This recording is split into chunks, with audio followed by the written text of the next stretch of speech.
Bien, buenas tardes. Esta es nuestra clase de Historia de la Filosofía 1. Ah, ah, para las clases de los muchachos que estudian educación, mención filosofía. Entonces estamos tratando de entender un poco en Historia de la Filosofía 1, una esquemática o una panorámica de lo que es la filosofía antigua y la filosofía medieval, recordando que hay cuatro partes: antigua, media, la moderna y la contemporánea. Contemporánea es filosofía. Ustedes ven como filosofía uno la que estamos viendo, la antigua y la media. Son en la antigua está Sócrates, Platón, Aristóteles.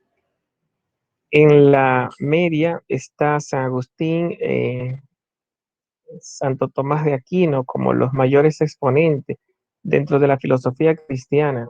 Aparece también en la filosofía judía uh, Filón de Alejandría, es el mayor exponente de la filosofía judía.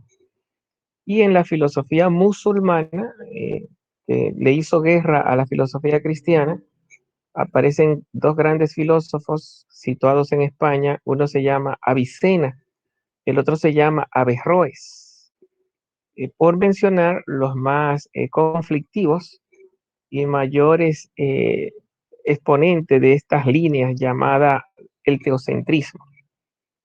Bueno, pues ahí tenemos de forma, digamos, bosquejada, quiénes son los grandes filósofos de la filosofía antigua: Sócrates, Platón y Aristóteles, y de la filosofía medieval, eh, por, por, por grandes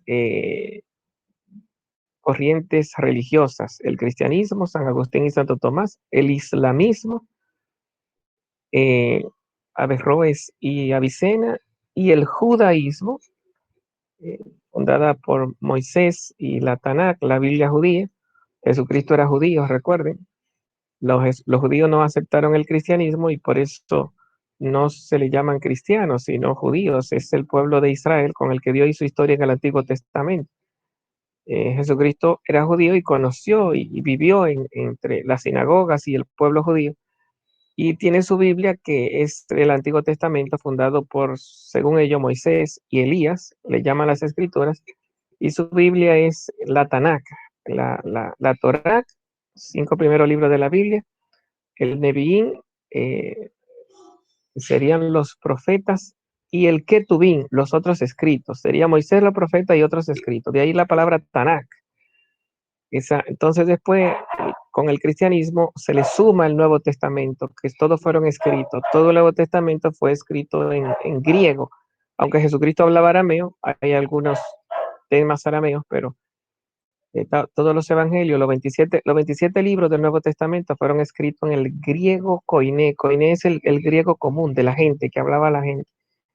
Y se le sumaron, pues se creó la Biblia de los cristianos. Ya cuando llegan los musulmanes, ya, no sé, estaríamos ya entrando, no sé si en los siglos XV, no sé, ahora mismo no, me falla la cabeza, pero bueno, el hecho es que los musulmanes, con Mahoma a la cabeza, forman una nueva Biblia que bebe de la Biblia, aunque se supone que descarta a Moisés y a Jesucristo como los grandes exponentes de Dios, porque dice, por lo menos, Mahoma reduce a Jesucristo a un profeta. Dice, antes que yo estuvo Moisés y Jesucristo. O sea, Moisés en el Antiguo Testamento, Jesucristo en el Nuevo Testamento. Ahora llegó Mahoma, el profeta, y reduce a Cristo a un profeta. Para Mahoma, Jesucristo no es Dios, es un profeta. Entonces, Mahoma es el nuevo profeta y crea el Corán con fundamentos bíblicos y fundamentos. El problema con el islamismo es la santa guerra, ¿verdad? Los no creyentes deben ser ejecutados. Entonces, en muchas zonas soporta el espíritu de la violencia, aunque vive hablando, no habla mucho sobre Mahoma, sino que habla mucho sobre Jesucristo. y habla mucho sobre, o sea que si tú conocieras el Corán, realmente te terminaría haciéndote cristiano, porque el Corán te habla demasiado de la persona, la vida, incluso de Moisés. Entonces, fue mucho lo que se llama la Biblia, que él dice que se reveló a él, a Mahoma. Entonces nace un nuevo libro que es el Corán. Entonces, en estas tres grandes religiones, no lo vemos como filósofos, a Jesucristo en el cristianismo, a Moisés en el judaísmo y a Mahoma en el islam, son figuras religiosas, pero cuando hablamos de filósofos, en el cristianismo decimos San Agustín y Santo Tomás, como hay muchos, y claro que no se reducen a ellos, los padres de la iglesia, en la escolástica, hay muchos, pero lo más sonado, lo más imponente, lo más importante. En el judaísmo, eh, eh, a Filón de Alejandría, y en el Islam Averroes y Avicena, ambos escriben con inicial A, empezando con A como avena, y tiene V, no tiene B larga ninguno de los dos, ni Averroes ni Avicena. Ambos tienen V, B corta como conocemos nosotros. Bueno, estos fueron, digamos, los grandes, y ya sabemos que los grandes en la antigüedad son Sócrates, Platón y Aristóteles. Esos dos grandes etapas de la filosofía, la, la Edad Media es teocéntrica, ¿verdad? Se soporta en Dios como el principio. Jesucristo es el alfa y la omega, el principio y el fin. Es el principio, el arjé. El arjé. En la Biblia se dice el génesis, el inicio. Si vamos a entender lo que se llama la Edad Media, el, el origen, el fundamento, tanto para los cristianos como para los judíos, fundado por Moisés, como ¿cómo se llaman? Los musulmanes o islámicos, fundados por Mahoma. Todos los filósofos que son filósofos dentro de esas religiones son primeros creyentes, son creyentes y después son filósofos. O sea que por eso se explica el teocentrismo. La palabra teo es Dios, teología. De hecho, la palabra teo, igual que la palabra Dios que nosotros tenemos, no existía en el Antiguo Testamento, aunque hoy está llena por la traducción, está llena de la palabra Dios, pero esa palabra no existía. Esa palabra vino fue una evolución de Zeus, Zeus en, ¿cómo se llama? Zeus en Grecia es el padre de los dioses. Cuando los cristianos, como escribieron en griego todo el Nuevo Testamento, para identificar en la mentalidad griega como se diría, al Dios de los dioses, al Padre de los dioses, es como si dijeran, nuestro Zeus no vive en un monte, no vive en el monte Olimpo. Nuestro Zeus no es, no depende de los titanes. Recuerden que los dioses de Grecia vienen de los titanes. No, no, por lo tanto, la tierra es es primero en Grecia que los titanes y que los dioses. Y si la tierra es primero, pues la tierra es más grande, porque quien creó a los dioses y quien creó a los titanes fue la tierra, aunque se le llamen inmortales por estar por encima del hombre, no es que son dioses creadores del universo ni del mundo. Los dioses de Grecia, además, tienen las imperfecciones de los seres humanos. Se enamoran, Zeus se enamora de Helena, se une con ella, tiene un hijo, a Hércules, que tiene que, para ganarse el ir al monte Olimpo, tiene que estar haciendo hazañas en la tierra. La mitología griega no nos presenta a dioses creadores del universo. Los dioses son manipuladores, son arbitrarios, pero existe el azar también. El azar es lo que los dioses no han creado, la misma naturaleza que corre con su propia aventura. Eso no es así para el cristianismo. Para el cristianismo, Dios es el principio.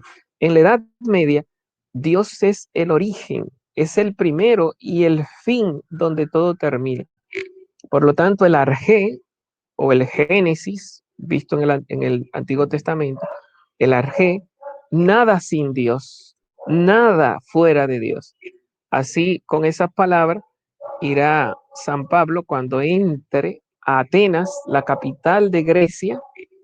Eso está en los Hechos de los Apóstoles, cuando San Pablo entra y entonces comienza a hablarle a los griegos, a los atenienses, sobre Dios desconocido. Le dice Pablo, veo a un Dios desconocido, de él vengo a hablar. Y dice esta frase que es propia de un poeta llamado Ovidio, también de allá de Grecia.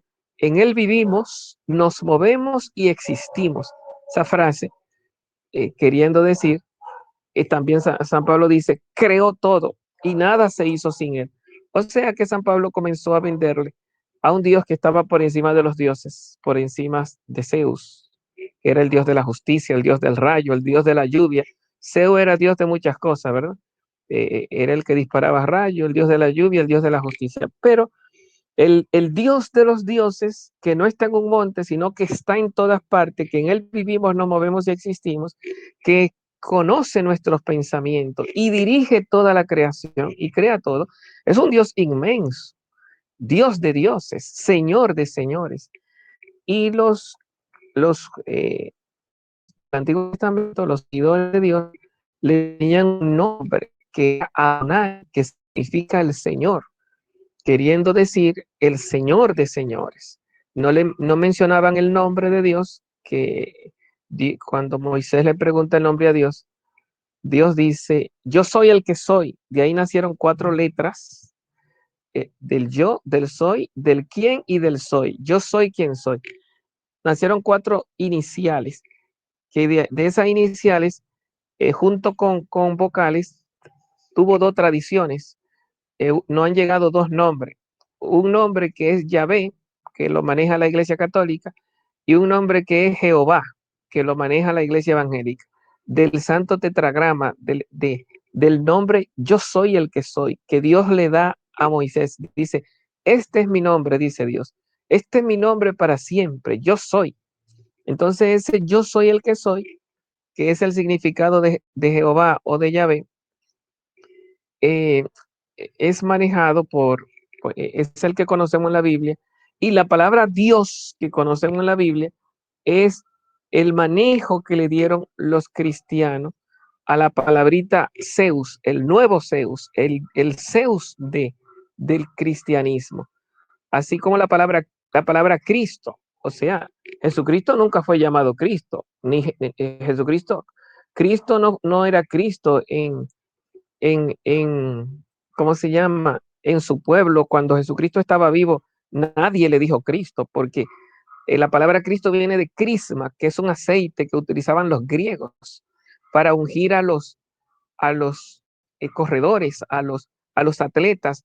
Y recuerden que en Grecia comenzaron los que se llaman los Juegos Olímpicos, que se hacían cada 4 años. Se iba a Macedonia, donde estaba el monte Olimpo, el monte de los dioses. Y cuando había un vencedor y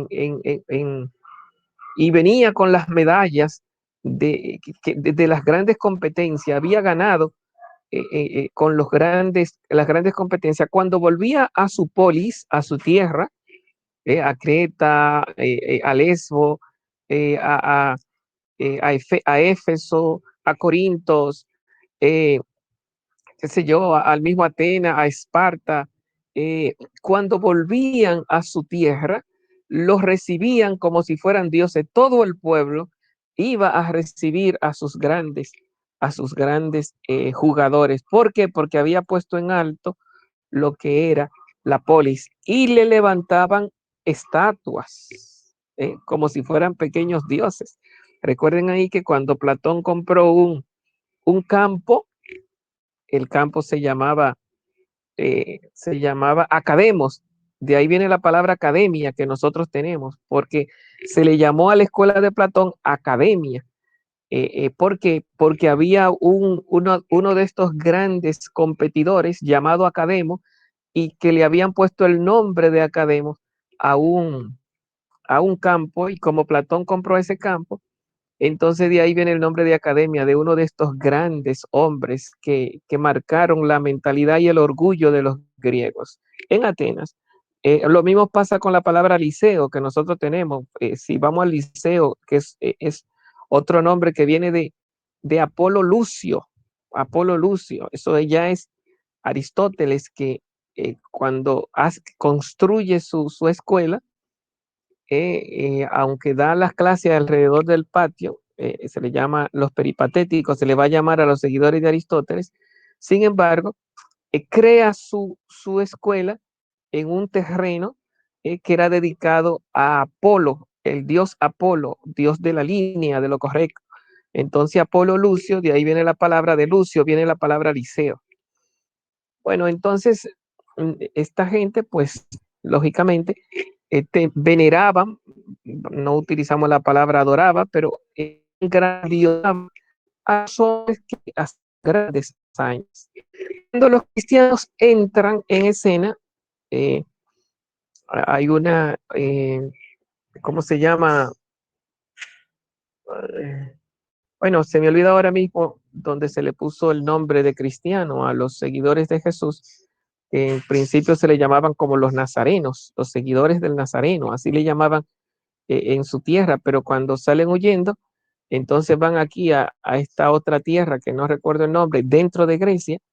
Allí entonces nace esa palabrita, Cristo, Cristo, cristianos y Cristo. ¿Por qué la palabra Cristo? A Jesús no le llamaban Cristo, a Jesucristo le llamaban Mesías, el enviado de Dios. Pero la forma de traducirlo a Grecia, como los griegos no tenían la palabra Mesías, y eso no le decía nada, los griegos hablaban de crisma. Crisma era el aceite que se ungía a los grandes deportistas, a los grandes peleadores. Era como para comenzar a hacer la grande competencia, lo bañaban de aceite. Era como si le dieran una fuerza, un ímpetu. Entonces, y le pusieran el cuerpo flexible para la lucha, para la competencia, para la carrera. Entonces, el que tiene aceite es el ungido. El ungido es el que tiene el aceite, el que se le dio el poder, el que se bañó de todo el poder y de toda la gracia. Bueno, y como en Israel también existía esa mentalidad, por ejemplo, a David para hacerlo rey se le echó aceite al rey David. Existía esa mentalidad como ungir con aceite, como que el Espíritu Santo está sobre mí, dice Jesús.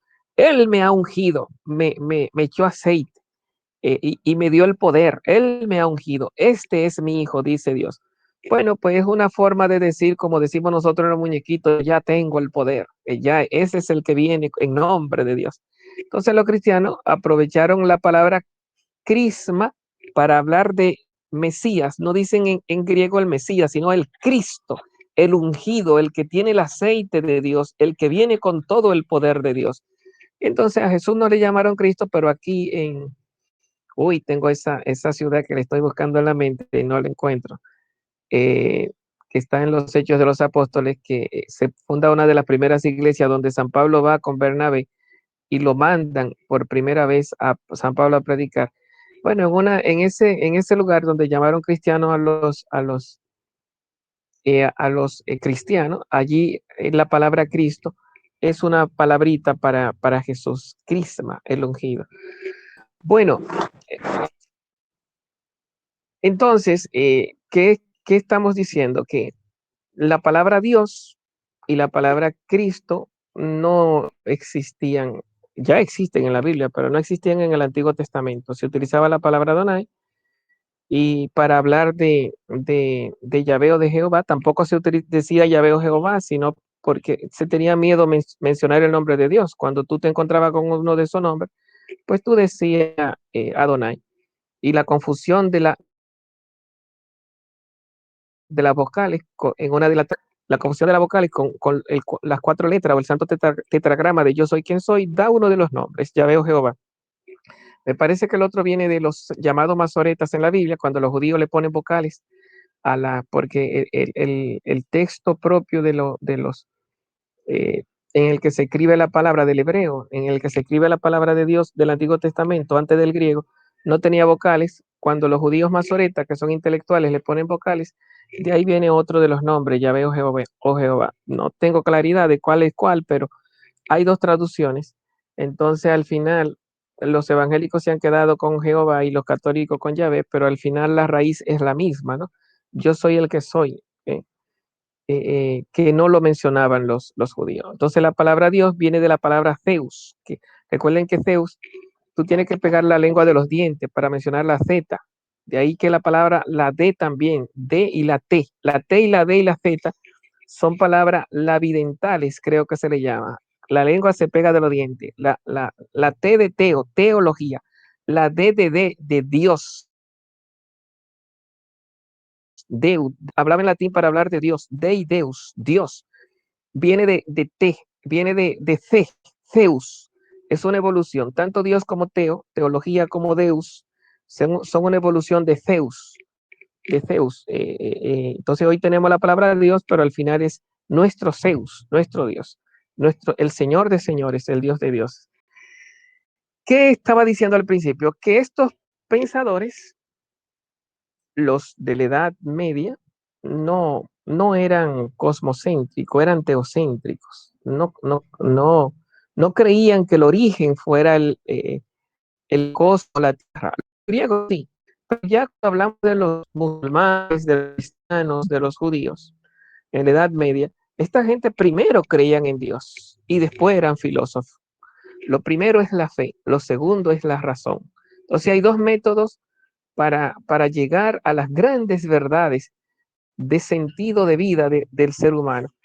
Las grandes verdades, que son la verdad de Dios, la verdad del mundo, la verdad del hombre. ¿De dónde viene el ser humano? ¿De dónde viene el mundo? ¿De dónde viene Dios? ¿Quién es Dios? ¿Qué son los seres humanos? ¿Quiénes somos nosotros? ¿Qué es el mundo? ¿Qué es el universo? ¿Para qué existe todo esto? ¿Para qué existimos nosotros? ¿Cuál es el fin? ¿Cuál es la razón? Para morir. ¿Tienes razón vivir para cuál es la razón del universo? ¿Por qué se creó todo este universo? ¿Si fue que se creó o ha sido siempre? Eso es la filosofía. No estamos en ciencia, estamos en filosofía. La ciencia analiza lo que ve y lo mete en el laboratorio y te lo esclarece, pero primero parte de la observación. Primero observa y después explica. La filosofía no es, ¿cómo se llama? Observante, sino explicante, no parte de la observación. Bueno, en principio parte de la observación, lógicamente, pero no se queda ahí, sino que busca las razones últimas. ¿Por qué existe esto? ¿Para qué existe? ¿Cuál es el sentido? Ya eso no es análisis, ya eso no es ciencia, ya eso no es partir la realidad para descomponértela y explicártela. Eso es buscarte el sentido último y primero de todas las cosas. Entonces, cuando hablamos de teocentrismo, en la Edad Media, el principio primero y último de todas las cosas es Dios, el Dios de Moisés en la Tanakh, Biblia judía, el Dios de Cristo en el cristianismo, o el Dios de Mahoma, Alá. Alá es Dios y Mahoma su profeta. Así muere el profeta Mahoma con esa frase. Entonces, el Dios es el principio. Los griegos decían el arjé, estaban buscando el principio, lo primero y lo último. Bueno, pues el arjé, lo primero y lo último, así se define la filosofía como la búsqueda de los primeros principios y la última causa de toda la realidad. ¿Qué es lo primero y el fin de todas las cosas? Bueno, para los teocéntricos, Edad Media, Dios. Para los cosmocéntricos, Edad Antigua, bueno, pues el agua, el fuego, la tierra, los elementos, la diversidad de elementos, o como dijeron los más grandes, el ser, el ser. A partir de Parménides, pues será el ser. Bueno, entonces cierro ahí una línea de explicación para entrar en otra. ¿De qué he estado hablando ahora en estos momentos? Pues, caracterizando estos dos grandes mundos, Grecia y Edad Media, que es lo que ustedes tienen que ver como clase. Grecia con Sócrates, Platón y Aristóteles, cosmocentrismo, que iniciamos también la clase pasada. Edad Media con Agustín y Tomás, Filón de Alejandría, Averroes y Avicena, en el teocentrismo, en la Edad Media. Entonces tenemos Edad Antigua con el cosmocentrismo y Edad Media con el teocentrismo. A nivel de filosofía, pues la primera es solo filosofía. La segunda es teología más filosofía. Y la teología es primero. Teología. ¿Qué diferencia hay entre teología y filosofía? Bueno, ahí entramos a otra reflexión. La primera era como una panorámica, ¿verdad? La diferencia entre Edad Media y Edad Antigua, que una era religiosa y estaban las grandes religiones y los grandes filósofos de ahí. La otra es cosmocéntrica. Y entonces, ¿qué diferencia hay entre filosofía y teología? También explicamos un poco de eso en la clase pasada. Cuando tú, por ejemplo, las grandes verdades de sentido, de ubicación que tú tienes en la vida, quién soy yo, para qué existo, de dónde viene el mundo, para qué sirve mi vida, qué yo voy a hacer con mi vida.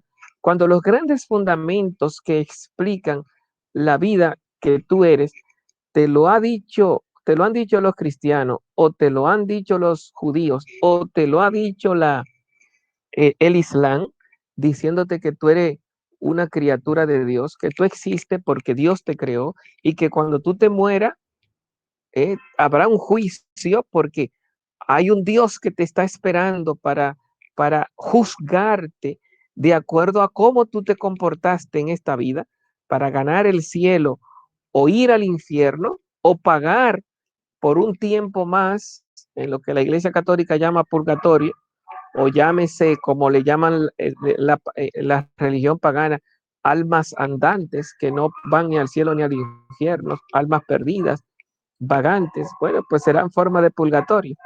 El hecho es que, ¿qué va a pasar conmigo de aquel lado? Si te lo explica el cristianismo y tú lo crees, tus verdades son porque tú la crees y crees en lo que te han contado. Y cómo tú sabes que va para el cielo, para el infierno, que habrá un juicio. ¿Cómo tú sabes que Dios creó el mundo? ¿Cómo tú sabes que puedes rezar en cualquier parte que tú estés porque Dios te oye y Dios está en toda parte? Bueno, eso no es luz natural de la razón. Eso no es porque lo han dicho los filósofos y tú has leído a los grandes filósofos. Eso no es porque tú has explotado la razón y has descubierto esas grandes verdades. No, eso es fe. Fe, ¿qué es fe? Yo lo sé porque lo creo y lo creo porque me lo han enseñado, me lo han transmitido. Dice San Pablo, la fe entra por el oído. Son los predicadores los que hablan de todas estas cosas. Entonces, a fuerza de escuchar a predicadores, profetas, sacerdotes, catequistas, apóstoles, discípulos religiosos, pues entonces tú terminas eh, creyendo, programado y gobernado por unas creencias que le dan horizonte y te posicionan en la vida. Tú, en base a las creencias, te comportas regulando tu vida, ordenando tu vida de acuerdo a lo que tú crees. No, eso es malo, yo no hago eso. No, eso es malo. Dios, mi religión me lo prohíbe. No, yo no puedo beber vino, eso en sábado, eso está mal, Dios impide eso.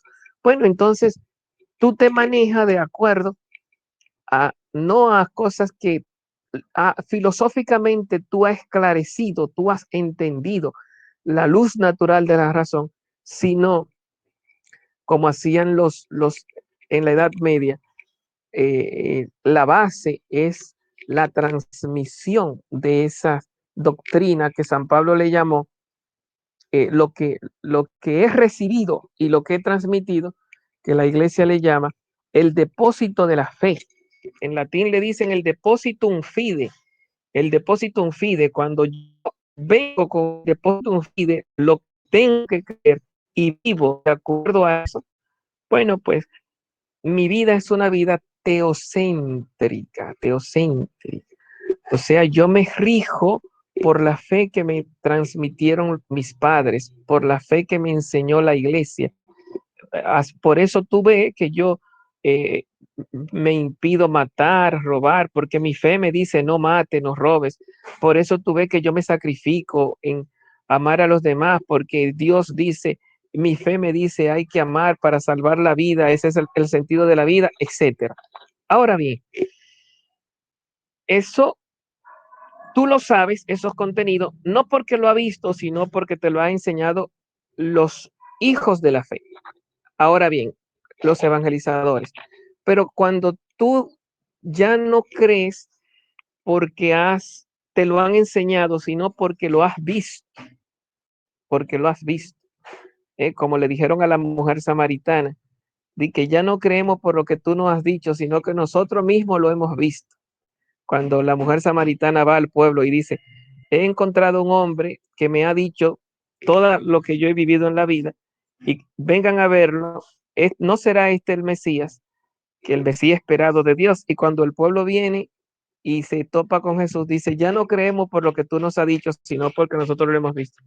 Claro que esto sigue siendo fe, porque es la fuerza del Espíritu Santo, pero en filosofía, las verdades filosóficas es ir a pensar con los filósofos, no es ir a oír a los creyentes, a los predicadores, a los apóstoles, a los pastores, a los obispos, eh, no es ir a escuchar a los hijos de la fe.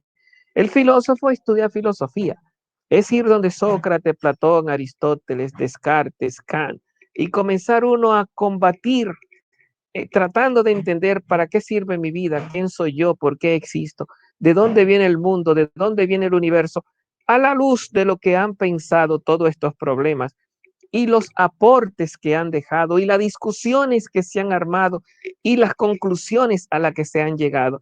Ese método de discusión que se puede llamar dialéctica, es que eso no es fe, eso es dialéctica, de discusión que se puede llamar retórica, eso no es fe, eso es retórica, de análisis, de sacar, de depurar el pensamiento y sacar síntesis, eso no es fe, eso es lógica, esclarecer con la luz natural de la razón, con la discusión con el adversario, con el análisis, coger los mismos pensamientos y analizarlo y desentrañarlo, cotejarlo para darte cuenta que no se contradicen unos con otros hasta que se ordenen y tú te vayas convirtiendo en sabio y vayas respondiendo las preguntas.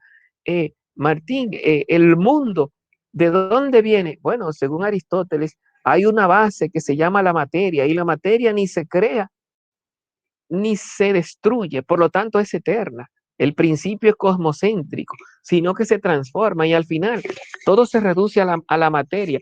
Eso no es fe, eso es pensamiento lógico y con contenidos humanos, lo que la humanidad, lo que los filósofos han ido encontrando, han ido pensando y le han ido legando a la posterioridad.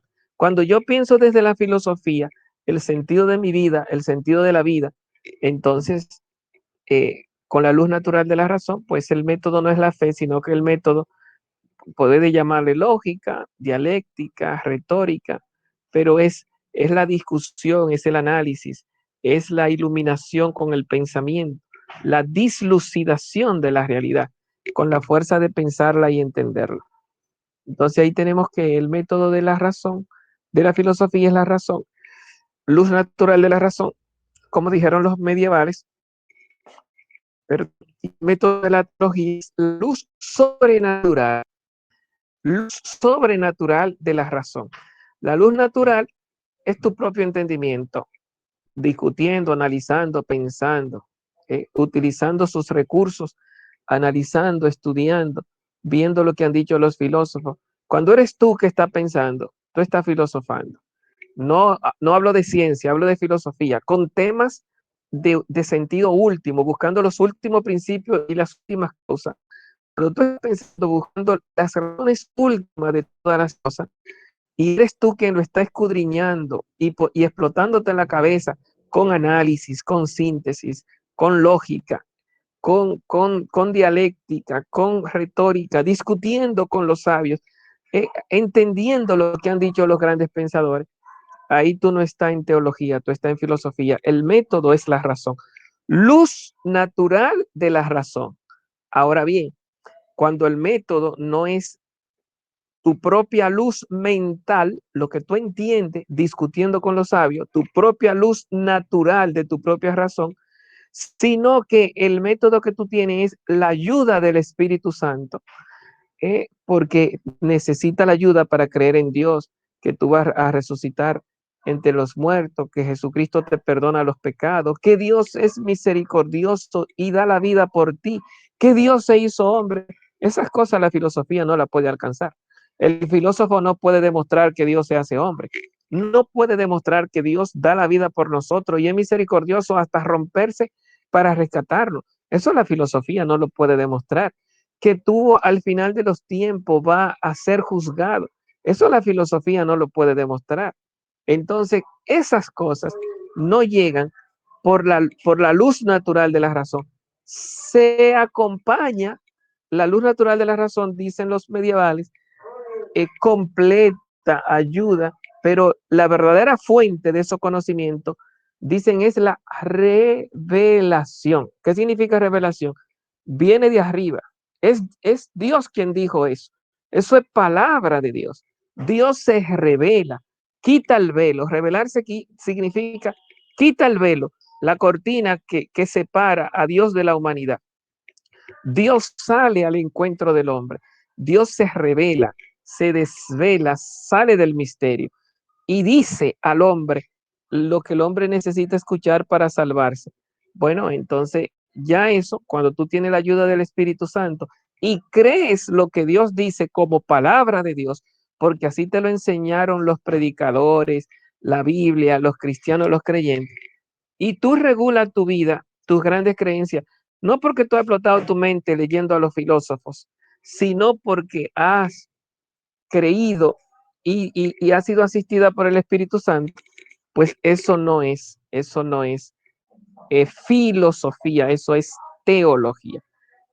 Aunque dicen los cristianos de la Edad Media que una fe sin razón, eso es fideísmo, no se sostiene. Y una razón, una filosofía sin fe, eso es racionalismo, tampoco se sostiene. Que se necesitan las dos cosas, van a decir. Y ustedes ven que no hay ningún sacerdote en la Iglesia Católica que lo ordene sacerdote si primero no es filósofo. Primero tiene que ser filósofo, 4 años, y después teólogo, 4 años más. Tiene que pasar 8 años en el seminario. Y si alguno dice, no, yo no quiero ser filósofo, yo vine a ser sacerdote. Bueno, si tú no quieres ser filósofo, no lo seas, pero obligado tiene que estudiar 3 años de filosofía, lo que te quitan en la licenciatura, pero no la filosofía.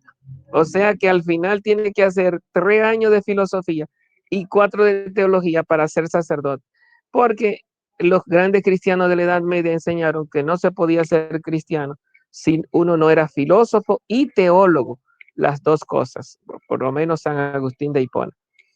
Entonces, ahí tenemos lo que se llama un poco la diferencia entre filosofía y teología y un poco la diferencia entre Edad Media y edad antigua. ¿A qué pregunta hemos respondido en esta clase de hoy? Bueno, hemos respondido a las preguntas como cuáles son las grandes diferencias de la Edad Media y de la Edad Antigua. Ahí teníamos como respuesta teocentrismo y cosmocentrismo. ¿Qué otra pregunta hemos respondido en la clase de hoy? ¿Quiénes son los grandes filósofos? También la respondimos la clase pasada. ¿Quiénes son los grandes filósofos? Hoy lo avanzamos más. ¿Quiénes son los grandes filósofos de la Edad Media y quiénes son los grandes filósofos de la Edad Antigua? En la Antigua solo hemos mencionado 3, Sócrates, Platón y Aristóteles, más los que mencionamos la clase pasada, los primeros, ¿verdad? Habría que mencionar ahí como lo más grande antes de Sócrates, Heráclito y Parménides, los presocráticos más importantes. Entonces hemos hablado un poquito de quiénes son los grandes filósofos de la Edad Antigua, pero hablamos más quiénes son los grandes filósofos de la Edad Media. Mencionamos por religión, ¿verdad? En el cristianismo, Agustín y Tomás, en el Islam, eh, Averroes y Avicena, y en el judaísmo Filón de Alejandría. Otra pregunta que respondimos, eh, ¿cuál es el método que domina en la filosofía y cuál es el método que domina en la teología? Hoy creo que lo explicamos de una forma más clara, ¿verdad? Que la clase pasada. El método de la filosofía, entra la luz natural de la razón, donde entra la lógica, el análisis, la dialéctica, la retórica, la discusión. Entonces, el educarte con los filósofos, iluminándolo con tu pensamiento. ¿Y cuál es el método y no con los contenidos de la ciencia, sino con los contenidos de sentido? ¿Cuáles son los principios? ¿De dónde viene todo? ¿Dónde termina todo? Otra pregunta que entramos era, en la Edad Media, ¿cuál es el método de la Edad Media? Decimos la fe. La fe, la fe no es simplemente yo creo, es la fe de la iglesia, la que nos enseñan los predicadores, los discípulos, los pastores, la tradición, y los contenidos de esa tradición, que le hemos llamado el depositum fide, el depósito de la fe, que entra por el oído. Es algo que no es que lo explotamos con la cabeza, sino que lo explotamos con el corazón, lo entendemos y los creemos. Y que necesitamos la ayuda del Espíritu Santo para creerla, ¿verdad? Es, por lo tanto, la fe es luz sobrenatural, no es mi mente que lo cree, ni que yo me amarro, yo lo creo, yo lo creo. No, es una fuerza de Dios que te hace creer. Se dice, nadie puede decir Señor, Señor, si el Espíritu Santo no se lo concede. O sea que la fe no solamente es una fuerza humana, porque así sería luz natural de la razón, es una gracia de Dios. La fe es un regalo, es Dios quien te ayuda a creer. Dios viene a vivir en ti y te ayuda a creer en lo que Él dice. Eso es lo que se llama sobrenatural. Dentro de ti hay algo más que tú mismo, la fuerza de Dios que te ayuda a creer en las cosas de Dios. Entonces ahí decimos que ese método, eso ya no es humano, luz natural, eso es sobrehumano, luz sobrenatural, de la razón, la fe. Y bueno, eh, decíamos que los contenidos de la fe no son alcanzables por la razón, que vamos a resucitar, que Cristo es Dios, que Dios se hizo hombre, qué sé yo, que Dios es misericordioso y muere por nosotros. Hay cosas que no, contenidos de la fe que la filosofía no puede alcanzar. Entonces, esas son un poco las grandes preguntas que hemos respondido un poco en la clase de hoy. Nada, si alguno tiene alguna pregunta, este es el momento. Yo puedo dar por cerrada. La próxima clase hay que entrar, a dislucidar un poco a Heráclito, a Parménides, porque ya vimos a los primeros presocráticos, ¿verdad? Tales de Mileto, Anaxímenes y Anaximandro. Hay que ir a explotar a los grandes presocráticos antes de entrar a Sócrates, Platón y Aristóteles, para ir haciendo como un caminito de ir viendo estas panorámicas que yo he ido presentando. ¿Qué preguntas? Tengo una pregunta, pero nosotros vamos tomando apuntes. Yo, por ejemplo, lo voy tomando en un cuaderno. ¿Voy bien o lo tengo que pasar a Word?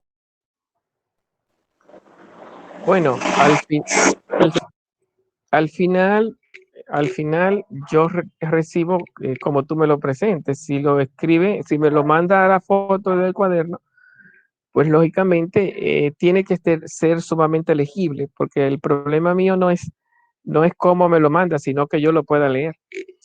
Eh, es más cómodo por Word para mí, pero depende de ti. Si no puede por Word, pues me manda las fotos, vía correo, cuando yo entonces lo esté pidiendo para el final de la... No, yo lo que hago es que mis apuntes, entonces los organizo y lo voy pasando a Word para cuando usted lo pida. Como quieres. ¿Qué más? Muchas gracias. Siempre, siempre. ¿Quién más?